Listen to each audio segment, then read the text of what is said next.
Hey everybody, Mobile Gamers Unite here, another FTC compliant vid for adults. I never get tired of saying that.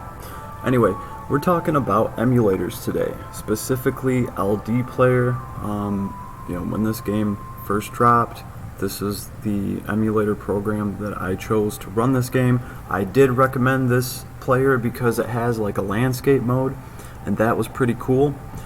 But as time went on, this emulator started to lag a little bit, and it's to be expected, right? Because they're trying to make a one-size-fit-all emulator to play these new games that are coming out that are supposed to be for mobile devices. And as a result, you can have one of these games that plays way better on a 3G phone than it does on a supercomputer, because ultimately, when you're using emulators, you're just making new processes to deal with existing processes, and then you just end up with too many, and things don't always work right.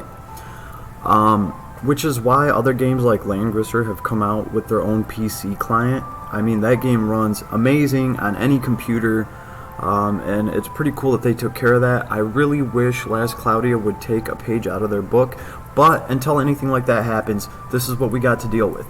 So, funny thing with this emulator, I've opened it a few times and thought to myself, today is the damn day. We are deleting this, we're getting another emulator. If I have to spend the whole day messing around with different emulators to see, what works better, that's what I'll do. And then I open the game and I'll let it run for an hour and it magically starts working better. And I'm like, man, how did this even happen? The other thing too is with these emulators, I've actually seen like an older, more outdated computer run certain games better on emulators than some of the newer computers. So everybody's experience is going to vary. There are reasons for that, but I'm not going to get into it now. But pretty much, the one sum answer is they're trying to make a one-size-fits-all program. And even LD Player has kind of admitted, like, hey, a lot of these newer games that are coming out that you want to play in high frame rates, there's a special setting for that. So that's what we're going to talk about, because I did look this up. I'm going to be showing this to you guys because unless you search for this, you're probably not going to know about it.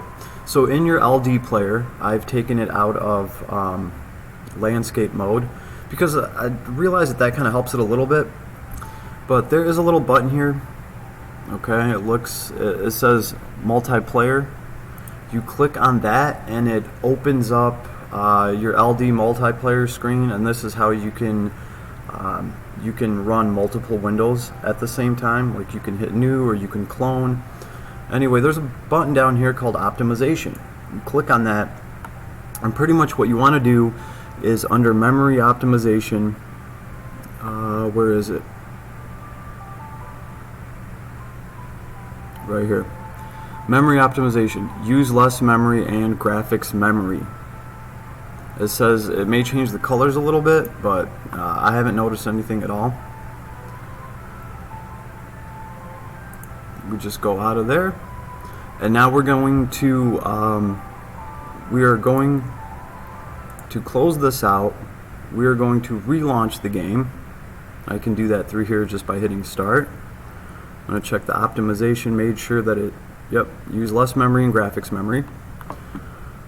And this will make the game run smoother. You're not going to notice a difference, like as far as the actual quality of the graphics or anything like that. I mean, if you do, you got a really keen eye, but most of the time it's worth the performance. Now, if LD Player is working just awesome for you in whatever system you happen to have, if it ain't broke, don't fix it. But I think there's going to be a few people that have issues with this thing, like I did. And it's not a hardware thing, right? I'm running this on an Alienware, okay? So trust me when I tell you there's way more than enough hardware here to run this 1,000 times, right? And like I said, that's just the thing with emulators. It's educational process. In fact, for some games in the past, there were certain emulators that just worked better for those games, and you had to get that emulator. I have friends that have like 4 different emulator programs on their PC because one works the best for this game, one works the best for that game. Alright, so you'll see that like last Cloudia, when it loads, when we're switching screens, it will be, you'll see a little bit of shakiness, but as far as the actual gameplay goes, it makes it a lot smoother. So as a result, I can actually record some gameplay. Let's see, the world map. Like right here, this skips a little bit, but as far as I'm concerned, that's pretty much a loading screen anyway. I really don't care about that. I actually just want the actual maps to be smooth. And then we'll go over a little bit of fishing while we're at it. Right, so let's just run a map real quick. Can we get over here to the ice caves? How about, let's see, where was I? What we got going on over here? Alright, so let's try this. And we'll take no support because I've been running this dark party with my new tank. He's more of a blood bank actually, and I'll be making a video about that. This character is very awesome, highly underrated. He definitely got shafted in the meta lists, whatever you guys want to call them, the tier lists. I think this is the unit that got shafted the most in this entire game, and I couldn't say that concretely for sure. Like a week ago when I first got this character, I had to build him up a little bit, run him. So so this looks a lot better. Like I can actually record this and it's not as skippy as it was. Like I can make recordings now and show you guys some gameplay instead of, like, pretty much, if you guys notice, all of my recordings that I've been doing, like, we've pretty much just been going through menu screens, we've been looking at items, we've been looking at characters, we've been talking about builds. I haven't really put too much content out there with my characters actually running through levels, tearing shit up. And even when I play this game, it's typically on my phone, you know, all day while I'm going through my work day. You know, I just keep it on my phone and I play through it like that.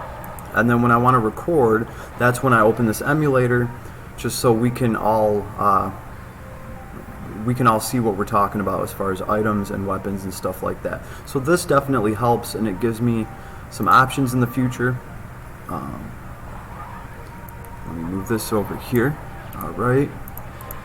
So Blood Rose is actually a very interesting character, like I said. I did make a mistake in trying to build him like a tank. So I wasted a lot of time getting abilities for him I'm not even going to be using. Because like I said, this guy's not a tank, he's a blood bank. And that's for another video. But it's nice to see him finally starting to show his true potential.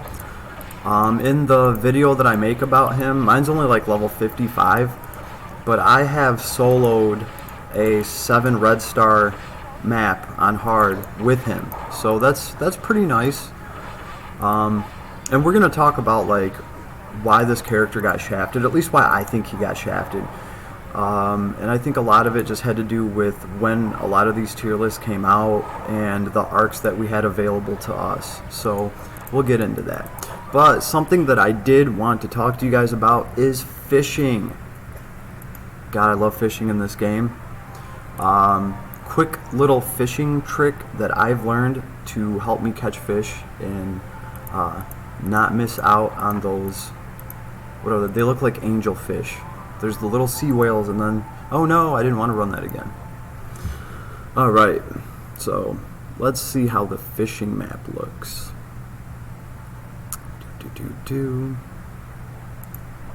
Alright.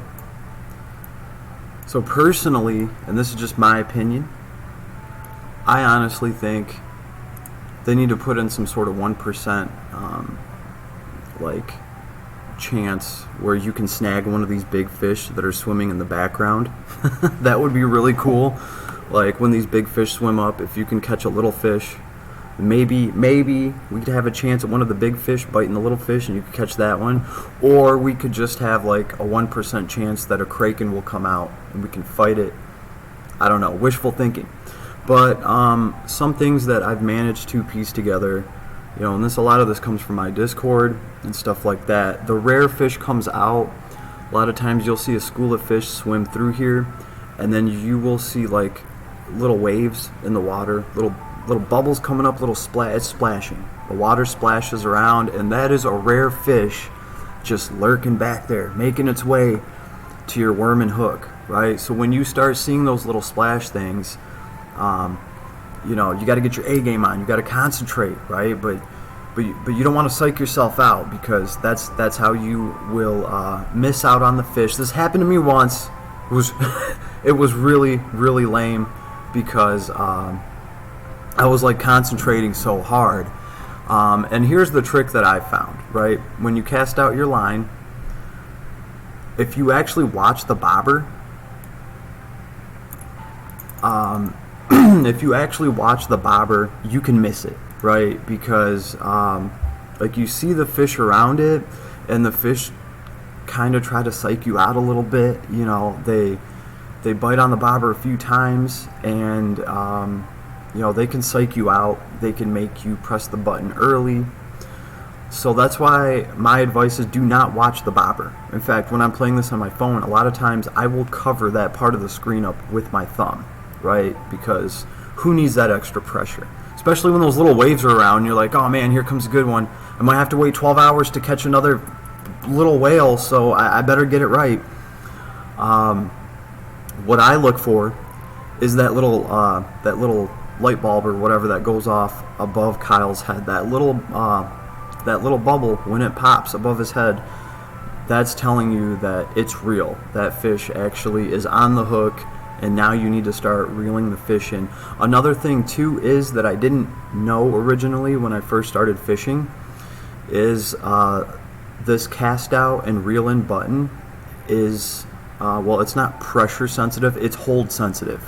Okay, so which means you can cast out, and then you can hold, like on the computer, you can, oh, there it goes. You can hold the mouse button, click down over it, and like when the bubble goes above Kyle's head, you can just let go of the mouse button, and that counts as you pressing it, right? Because like originally, that's when I was playing on my phone, I would hit cast out, and then I would wait for the fish to bite, and then I would, you know, click on this thing again, and that is a little bit of a delay. So instead what I do now is after I cast it out, I already have this button clicked down, and then when the fish bites down, all I have to do is take my finger off the button or off of the touch screen. It does work with the mouse and keyboard, well, the mouse, and it works obviously on your touch screen device.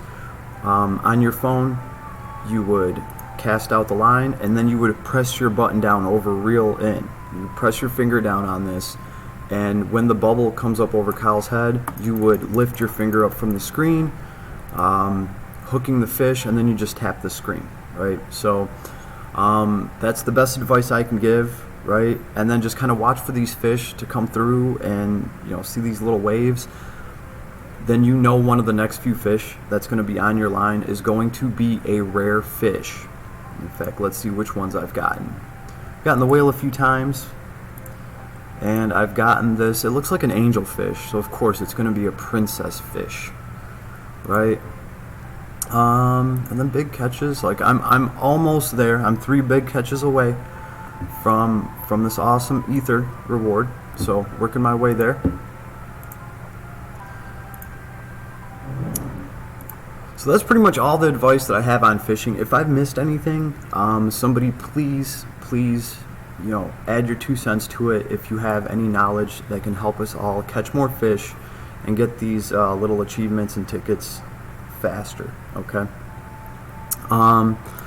Alright, so a little while ago I made a video about my first 6-star weapon that I got, which was the Mana Blade.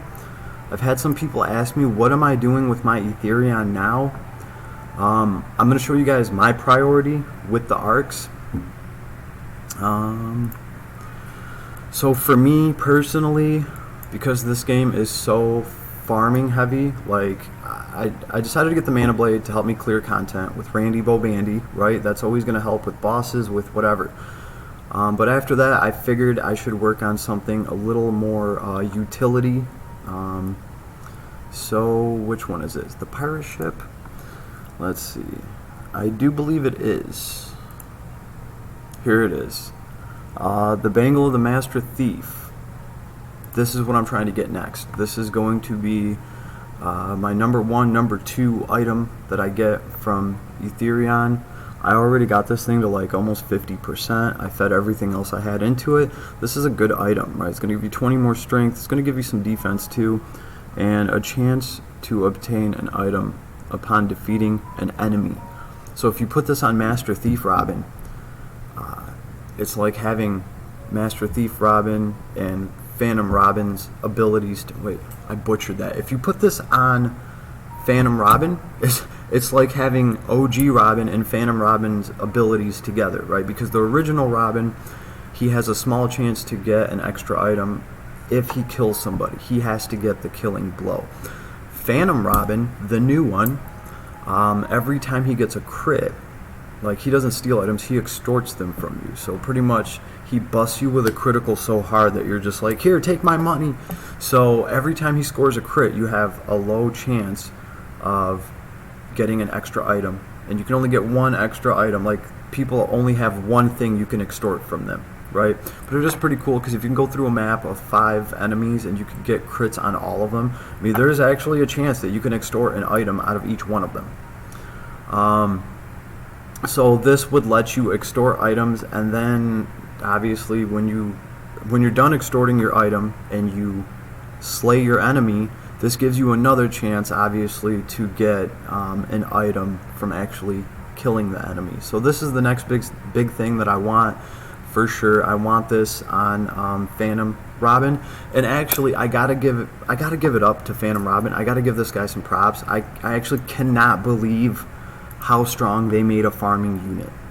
I'm still dumbfounded by it. The amount of damage this guy does, like, I don't know if he's a farm unit first and a damage unit second, or, I mean, this guy's damage is definitely top tier in this game. Mine's only like level 57. It's still ridiculous just how much this guy does, especially when you know you're gonna start the battle and you're gonna use that crit spell, so that he has a better chance of stealing things, extorting them. I'm sorry. Okay, this guy doesn't steal. He's an extortionist. Okay. So yeah, I just am really surprised at how much content you could clear with this guy just off of the damage that he does. And just in the nick of time, obviously I had Reaper Melza sitting around just chilling, and I was like, you know what? They both do dark damage. They're a pretty cool team. I could put them together. So Reaper Melza has been getting thrown back into the mix. This is my favorite sprite looking party, right? This is the coolest looking party that I have. I love Reaper Melza. I love her scythe. I like what she can do. And I actually think that she kind of gets shafted on the tier list a little bit too. But I can't speak too much on that because I have to unlock all her magic abilities and see what all she can do. This girl can use her intelligence as her strength stat for her basic attacks and for all her damage. So I gotta see how that all goes and really what she's worth in that department before I can really talk about her and give her my personal rating. And then of course, you know, this wouldn't be complete without some sort of vampire tank blood bank, and here he is. I think is one of the coolest looking sprite characters in this game. So I've been working on this guy, right? I'll show you some of his abilities. I'll show you all the time that I wasted. Here's this tree. This is how much I managed to unlock in a day or two, and you do pretty much have to fill this guy's tree out for him to start being effective. I think that's part of the reason why he got shafted on the tier list. I don't think people played him long enough. I don't think people fully built him. I really don't, and it does take some time. In fact, I started building him wrong. I started putting a bunch of, I was thinking tank. I'll put a bunch of guard abilities on him. And most of these things I don't even have equipped anymore because the guard chance is so low that you're going to power up a 5% ability with like 15-20 SC cost, and it's only going to proc 5% of the time. It's just not worth it for this guy. Damage absorption is always kicking in, and I would rather put like retaliate and stuff like that on him. But in a nutshell, really, you just want a ton of hit points for this guy, and it's all about, can I steal more health than the damage that they're doing to me? If I can stay alive and I can tank. And like I said, I call him a blood bank. I really don't think, tanks, they take damage and they mitigate it. Now, this guy doesn't even really mitigate it. He's pretty much just going to eat up all the damage with his high hit points and his high stats. So this guy's really not mitigating damage. He's just recycling it. So we'll get all into that when I'm actually finished with this character, but he is doing good. He's made a lot of progress. But the one thing that I want to say about this and why I've pointed this party out, I feel like I should share this with you guys. So I've been talking to my Discord and everything. Light damage is the highest damage in the game, right? And that's hard to argue with because we have so many items like Maja staff or Maha staff that gives you like plus 30% more light damage. We also have light high boost and light boost, and then we have like some secret of mana stuff that boosts light damage by an extra 10%. All that stuff stacks up, right? So light literally, and I think that's part of the reason why they had to nerf Christmas Theria. Light just does so much damage because we can build it up so much. But it feels like dark damage has just kind of been, well, left in the dark, right? We don't have a ton of super high dark boosts, but what I have noticed is if you have Blood Rose and you have pretty much just anybody else that can use Weaken, when Blood Rose gets a critical hit, he can lower dark resistance, specifically dark resistance, and that does stack with Weaken. I tested this out, I got screenshots of it. It was pretty cool. So I do like running Blood Rose with this girl, and this is pretty much my farming party now, right? Because if I come up to a boss, and I mean Phantom Robin here does a lot of dark damage himself, so it's nice to be able to get 2 dark breaks on an enemy, because essentially Weaken is going to lower all of your resistances by however much, and then you have this guy who can break specifically dark element, and those 2 stack, so you're getting 2 breaks on your dark resistance. It goes down quite a bit, and all of these characters do a shit ton more damage. Another character that can benefit from this as far as a mage goes is Papoy, because Papoy's super skill is a very, very hard hitting dark damage attack. So I'm just throwing this out there in case anybody has any of these characters sitting around and they're just really not doing anything much with them. Look into it. You'd be surprised at what you can get out of dark damage if you break people the right way. Alright? So word to the wise, check that out. You might have some of these characters just warming your bench, and you might be able to get some good use out of them, right? I think a dark party is great for a farming party because they support Robin, right? And then you also don't have to worry about these 2 healing themselves. Well, you don't have to worry about somebody else healing them. They can heal themselves. The 7 red star map that I cleared with my level 50 Blood Rose alone, and it was just him. I didn't bring a whole party. It was just him.